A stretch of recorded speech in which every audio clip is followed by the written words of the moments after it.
আমি যদি কোরআন থেকে কথা বলি, কোরআনের কথাগুলো যদি আমার বাপের বিরুদ্ধে যায়, আমার কোনো আপত্তি আছে? আসতে বলবেন না, জোরে বলেন। আমি যদি কোরআন এবং রাসূলের সুন্নাহ থেকে কথা বলি, এই কথাগুলো যদি আমার প্রিয় দলের বিরুদ্ধে যায়, আমার কোনো আপত্তি আছে?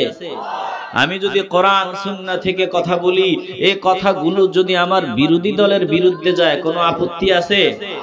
আমার কোরআন এবং সুন্নাহর কথা যদি আমার ব্যক্তি জীবনের বিরুদ্ধেও যায়, আমার কোনো আপত্তি আছে? জোরে বলেন, আপত্তি আছে? কষ্ট ছাড়া কিছু অর্জন করা যায় না। কষ্ট ছাড়া আপনি স্কুল মাস্টার হতে পারবেন না, কষ্ট ছাড়া ইঞ্জিনিয়ার হতে পারবেন না, ব্যারিস্টার হতে পারবেন না, কষ্ট ছাড়া বড় ডাক্তার হওয়া যাবে না। একটা জবানও বন্ধ রাখা যাবে না। ইমানের আওয়াজ দিয়ে বলবেন, কষ্ট ছাড়া কিছুই অর্জন করা যায় না। বলেন, কষ্ট ছাড়া কি জান্নাত পাওয়া যাবে? এই জমিনে কষ্ট করে পরিশ্রম করে আল্লাহর কাছ থেকে আমরা জান্নাত অর্জন করে নিতে চাই কি চাই না? কষ্ট করে আমরা আল্লাহর কাছ থেকে জান্নাত কিনে নিতে চাই কি না? জোরে বলতে হবে, আমরা কষ্ট করে মালিকের কাছ থেকে জান্নাত কিনে নিতে চাই কি চাই না? আমরা ব্যবসায়ী, আমরা কি? আমগর অনেকে বলে না যে ওরা ব্যবসায়ী, ধর্ম ব্যবসায়ী।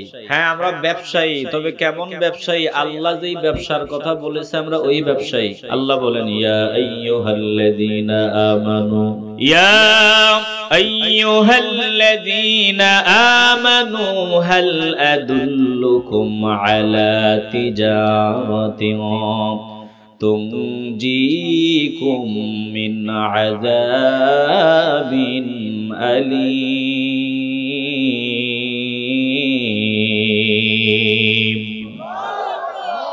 আমাদেরকে গালি দেওয়া হয়, বলা হয় আমরা ব্যবসায়ী, ধর্ম ব্যবসায়ী।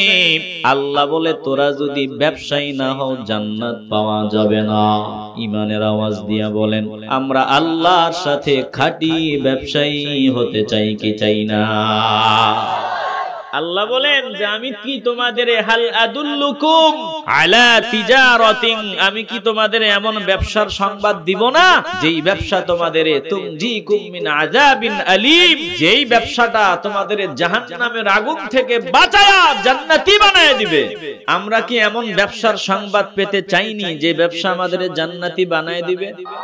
কি সেই ব্যবসা? আল্লাহ তাআলা বলেন, তাহলে শোনো, আমি এমন ব্যবসার খবর তোমাদের দিচ্ছি যেই ব্যবসা তোমাদের জাহান্নাম থেকে বাঁচায় জান্নাতে ঢুকায় দিবে। আল্লাহ গো, কি ব্যবসা? ওটা কি ব্যবসা? আল্লাহ বলেন, ব্যবসার নিয়ম শুনে নেন, নিয়ম পদ্ধতি শুনে নেন। ব্যবসা যদি করতে হয়, মাল লাগবে, ব্যবসার জন্য ক্রেতা লাগবে, বিক্রেতা লাগবে।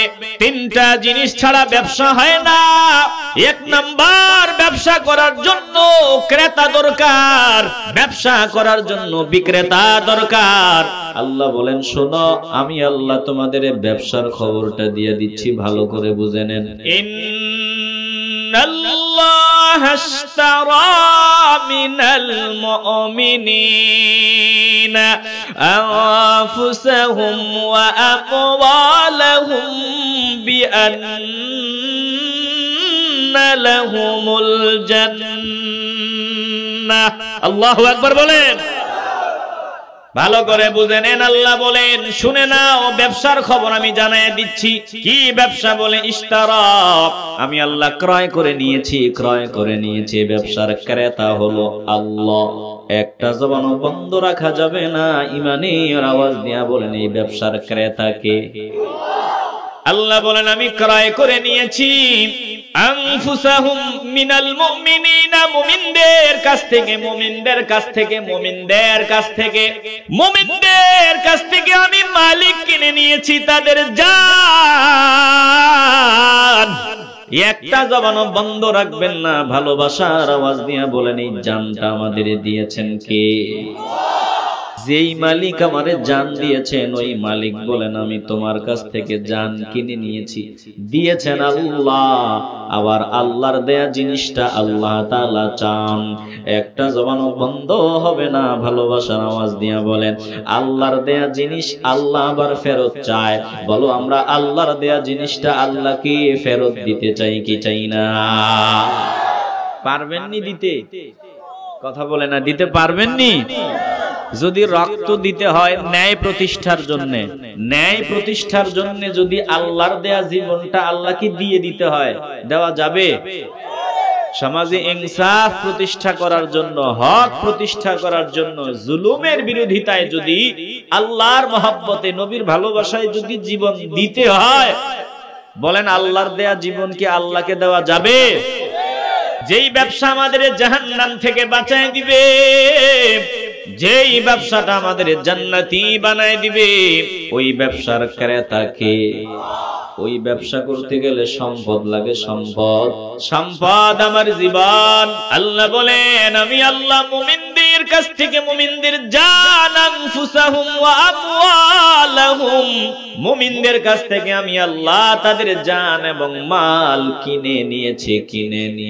কিনতে গেলে তো একটা পারিশ্রমিক, কিনতে গেলে তো এটার দাম দিতে হয়, দাম।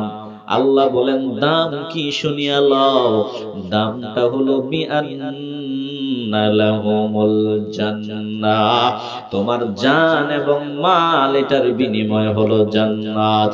যদি তুমি আমাকে তোমার জান এবং মাল দিতে পারো, তাহলে আমি আল্লাহ ওয়াদা করলাম তোমার জান্নাত দিয়ে দিব। একটা জবানও বন্ধ রাখবেন না, ভালোবাসার আওয়াজ দিয়া বলেন আমরা আমাদের জান আর মাল আল্লাহকে দিয়ে আমরা জান্নাত কিনে নিতে চাই কি চাই না? ঈমানের আওয়াজে বলেন আমরা জান মাল আল্লাহকে দিয়ে জান্নাত কিনে নিতে চাই কি চাই না? হে ভাই, অন্তর দিয়া কথাগুলো উপলব্ধি করে নাও। সত্য কথা ঈমানের আওয়াজ দিয়া বলতে হয়। সত্য কথা বলতে কোনো ভয় নাই, সত্য কথা বলতে কোনো ভয় করা চলবে না, সত্য বলতেই হবে। সত্য কথা বলতে গিয়ে পিছু পা হওয়া যাবে না, সত্য কথা বলতে গিয়ে ভীত হওয়া যাবে না। আমি মুসলমান হিসাবে আমার কথা হবে হুজুর আপনারে দাওয়াত দিয়ে আনছি, বহু কষ্ট করে জান্নাতের বাগানের আয়োজন করেছি, আপনি কোরআন থেকে কথা বলবেন, হাদিস থেকে কথা বলবেন, ঠিক আল্লাহ যা বলেছে আপনি বলবেন। ওই কথাগুলো যদি আমাদের বিরুদ্ধেও যায়, আমরা মাথা পেতে মেনে নিব, একটা জবানও বন্ধ রাখবেন না। বলেন আমরা এই কথায় সব মুসলমান এক হতে চাই কি চাই না? হুজুর আপনারে দাওয়াত দিয়ে আনছি, আপনি কোরআনের কথা বলবেন, ভয় পাবেন না, আপনি কোরআনের কথা বলবেন। আমি সুদখোর দেখে কি হইছে, সুদের আয়াত থাকলে বলবেন। আমি ঘুষখোর তো কি হইছে, ঘুষের আয়াত থাকলে বলবেন। আমি চোর তো কি হয়েছে, চোরের আয়াত থাকলে বলবেন। আপনি কোরআনে যা আছে বলবেন, আমি সব কথা মাথা পেতে নিব। এ কথা যতক্ষণ পর্যন্ত বলতে পারবেন না, ততক্ষণ পর্যন্ত আপনি মুসলমান হতে পারবেন না। চিল্লে এখন ঠিক কিনা? আমি যদি কোরআন থেকে কথা বলি, কোরআনের কথাগুলো যদি আমার বাপের বিরুদ্ধে যায়, আমার কোনো আপত্তি আছে? আসতে বলবেন না, জোরে বলেন। আমি যদি কোরআন এবং রাসূলের সুন্নাহ থেকে কথা বলি, এই কথাগুলো যদি আমার প্রিয় দলের বিরুদ্ধে যায়, আমার কোনো আপত্তি আছে? আমি যদি কোরআন সুন্নাহ থেকে কথা বলি, এই কথাগুলো যদি আমার বিরোধী দলের বিরুদ্ধে যায়, কোনো আপত্তি আছে? আমার কোরআন এবং সুন্নাহর কথা যদি আমার ব্যক্তি জীবনের বিরুদ্ধেও যায়, আমার কোনো আপত্তি আছে? জোরে বলেন আপত্তি আছে? তাহলে দিল পরিষ্কার করে নাও, কোরআনের কথাগুলো শোনার জন্য তৈরি হও।